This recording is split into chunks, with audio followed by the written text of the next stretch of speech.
too sharp. I feel like a little warm up. Haven't ridden in a few days. Wearing my summer jacket, but because I'm going to be in traffic on the way home today, I opted for the striker vest. So it's still going to be a little warm. Worst comes to worst, I mean, a striker vest is, you know, a nice neon prison orange. Everybody likes neon prison orange because it's nice and visible.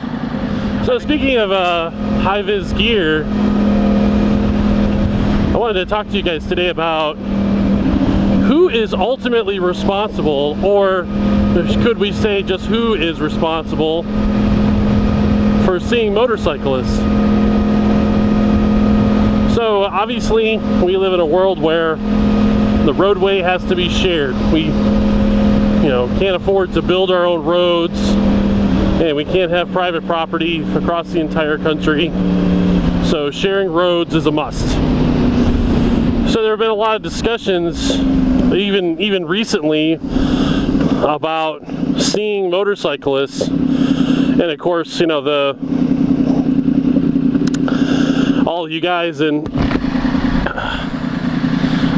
Australia that just recently got lane splitting legalized in their area. All the drivers are, of course, having a giant meltdown. And I recalled seeing an article while I was on the road talking about high-vis gear, and the argument, it was on a Facebook page. It wasn't an article, but comments back and forth from cagers about, you know, high-vis gear should be mandatory, you know, that you should be compelled to wear it, because it's not, essentially, that it's not their responsibility to look out for motorcyclists, that it should be the motorcyclist's responsibility, that should be the rider's responsibility to be seen. So I guess let's tackle this from both sides. Let's tackle it from a rider's responsibility and from a cager's responsibility.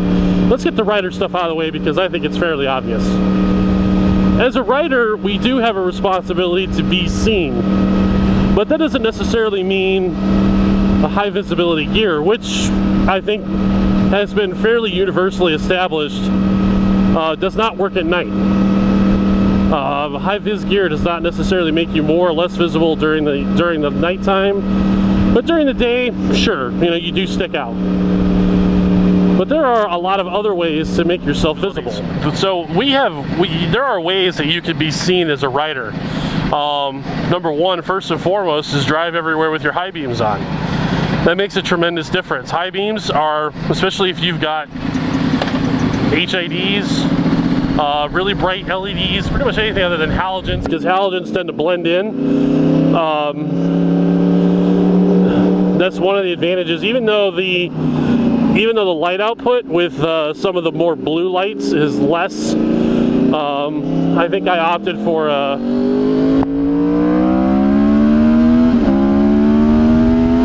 6K, 6,000 Kelvin color on my HIDs. Positioning is also critical, because you have some vehicles, like this truck for example. If you get really close to this truck, he's not going to see your headlights. He might see your head, but he's not going to see your headlights. Therefore, he's not going to see you.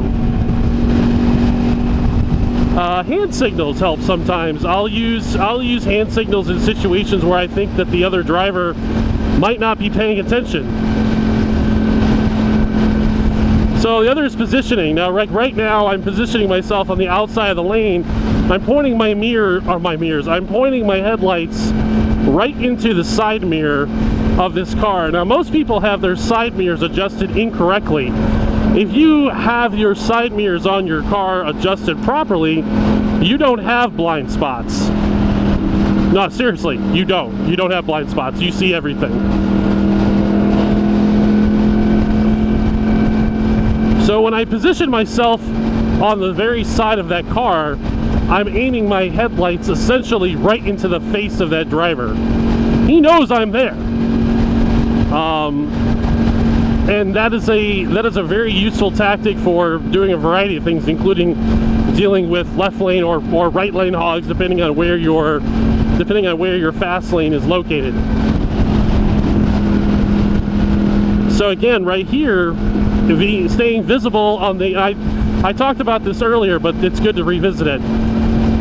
This is the HOV lane. This is the high occupancy vehicle lane. It is the safest from the perspective of a rider. The safest place to be is on the outside of the lane. But you can't be seen there because cars block your view. So if you're on the outside of the lane, somebody could decide that they want to come over and occupy that lane, not knowing you're there. So in this case, I stay to the very far right, not because I want to get close and touch somebody, but because right here I can put my headlights right in their mirror and they can see that I'm here and they won't, in theory, come over. That's, of course, if they're totally retarded, like that guy right there. I don't know. He's my victim. So there are all sorts of positioning that you can use to make yourself more visible. So let's talk about the responsibilities from a cager's perspective, because one of the things that was mentioned is that as a driver, they're not responsible if they can't see you. I mean, that's literally been the argument, is that, well, if I can't see motorcyclists, I'm not responsible for them.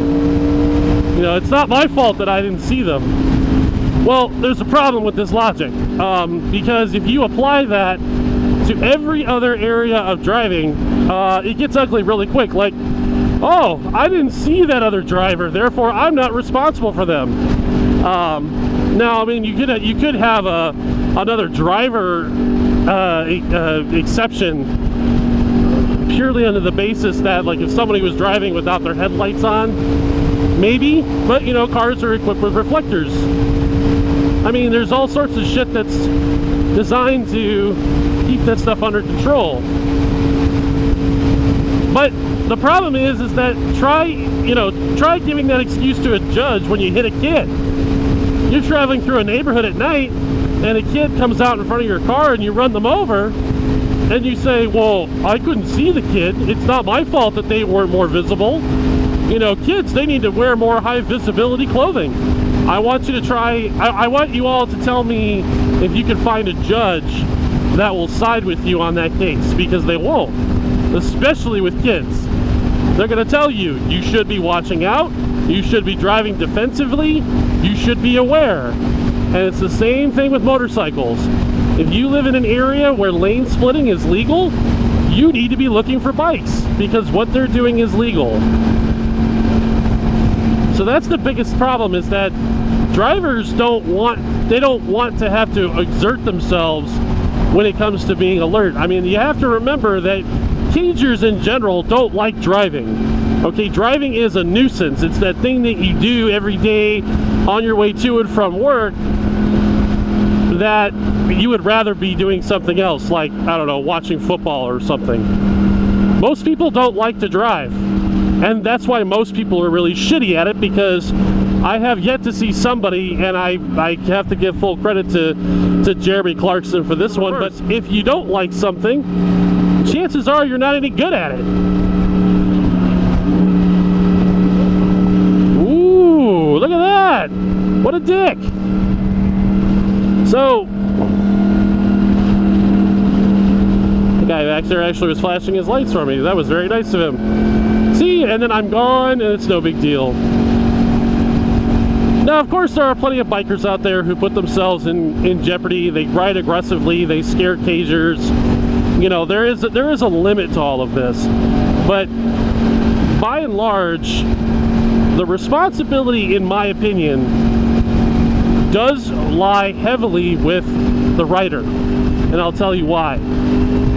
Because of the two groups of riders and cagers, we are better trained, we are more aware, and we are typically better drivers slash riders. And it just simply comes from having awareness.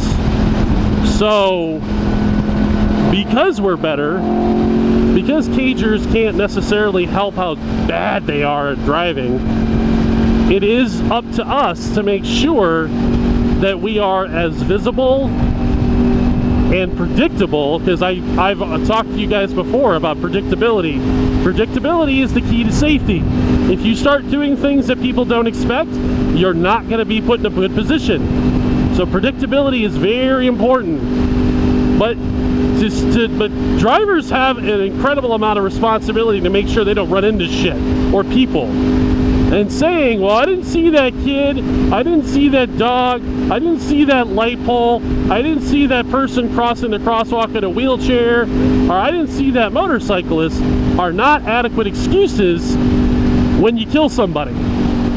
Saying, well, that person should have been wearing more high visibility gear. No, you should have been a more aware driver, because most of the time you can see this stuff coming. Most of the time. You have a legal responsibility to know what the hell is going on around your car. And if you start running into people and places and start using the excuse of, well, that wall didn't have any high visibility gear on it, well, you're supposed to know the wall is there.